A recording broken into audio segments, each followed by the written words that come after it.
1957 کی جنگ آزادی جسے غدر کہا جاتا ہے بالآخر انگریزوں کے دلی پر قبضے پر انجام پذیر ہوئی۔ پورے ہندوستان سے مسلمانوں اور ہندی نوجوانوں نے اس میں شرکت کی۔ بات سور کی چربی سی بنی کارتوس کی گولی کو منہ سے چبا کر رائفل میں ڈالنے کے بلوے سے شروع ہوئی، جس پر مسلمان سپاہی انگریزوں کے خلاف بڑک اٹھے تو آگ پورے ہندوستان میں لگ گئی۔ مولانا قاسم اور مولانا رشید گنگوہی نے بھی اس انگریزوں کے خلاف جہاد میں حصہ لیا۔ شروع میں مجاہدین کا پلڑا بھاری رہا، مگر سپہ سالار کی اچانک شہادت اور دلی کے آخری بادشاہ بہادر شاہ ظفر کی گرفتاری کی خبر کے ساتھ ہی جہاد کرنے والوں کے حوصلے جواب دے گئے۔ مجاہدین میں سے مولانا قاسم، مولانا رشید گنگوہی اور حاجی امداد اللہ سب کے وارنٹ گرفتاری جاری ہو چکے تھے۔ حضرت حاجی صاحب ان حالات میں مکہ مکرمہ ہجرت کر گئے، جبکہ مولانا قاسم کچھ عرصے تک مقامات تبدیل کرتے رہے اور بچ گئے۔ مولانا گنگوہی گرفتار ہوئے، مقدمہ چلا، مگر اللہ کی فضل سے بغیر کسی سزا کے رہا ہو کر باہر آ گئے۔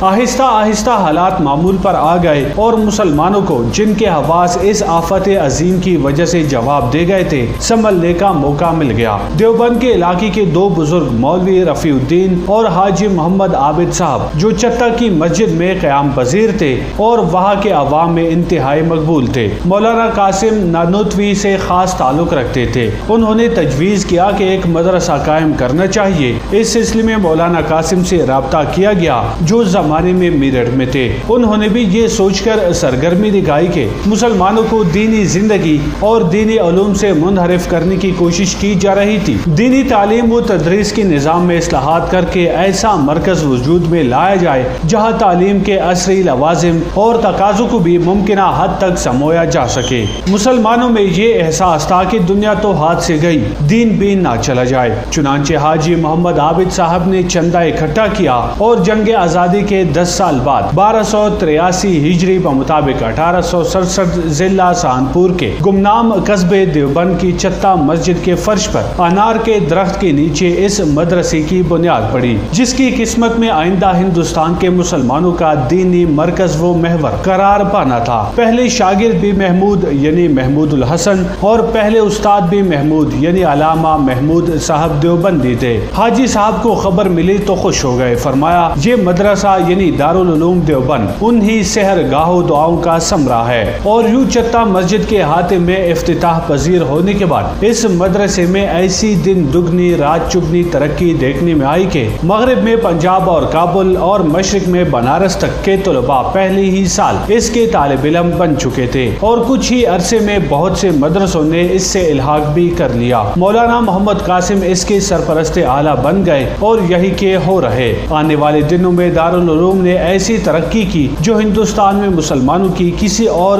درسگاہ کو حاصل نہ ہو سکی۔ مولانا قاسم نانوتوی، مولانا رشید گنگوہی اور شیخ محمود الحسن ایسے بڑے بڑے نام یہاں سے وابستہ ہے جن پر دیوبند بجا طور پر فخر کر سکتا ہے۔ مولانا اشرف علی تھانوی کو بھی اس عظیم الشان اور قابل فخر درسگاہ سے تعلیم حاصل کرنے کا موقع ملا اور 5 سال یعنی 1295 ہجری سے 1301 ہجری تک ان اساتذہ کی صحبت میں شب و روز گزارے، جنہوں نے ہندوستان میں اسلامی علوم کو زندہ رکھنے کی بے نظیر کوشش کی، جس کے لیے آج تک بر صغیر کے مسلمانوں کا بچہ بچہ ان کا احسان مند ہے۔ جی دوستو، اس حوالے سے آپ کیا کہنا چاہتے ہیں؟